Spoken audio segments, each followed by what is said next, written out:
Number 4 is they teach you how to lift heavier weights. So I've got a 12 kilo, which is what I've been using all the way through, and then the one behind it is a 20 kilo.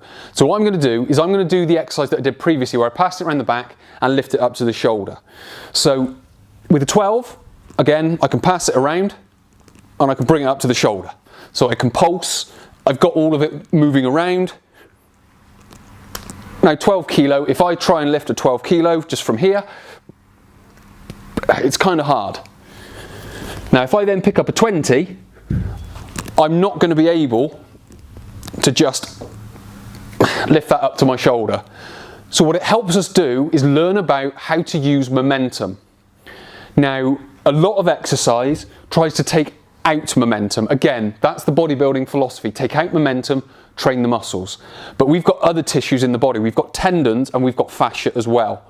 Now those we can integrate into movement with momentum, and I can lift this heavier weight, this 20 kilos, when I use momentum, because I can come round, just get it going, get a bit of momentum, bang, and I'm up. So I've got that little pulse from the torso, from the hips, I'm moving it around my body, and I'm up again.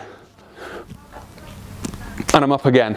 So again, as we integrate the muscles of the torso, and then we integrate the shoulders and the hips, we can then use momentum that much more effectively, and we can lift heavier weights that much more effectively. Not only in the gym, but also in everyday life.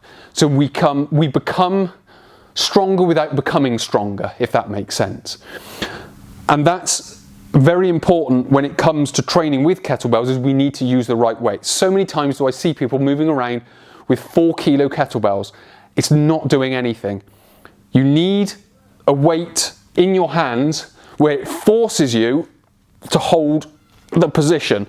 So you're not getting sort of pulled out of position by the heavy weight. But that needs to be done in a progressive manner. So we need to be able to use heavier weights to get through life more effectively, but also we can train that in the gym using kettlebells.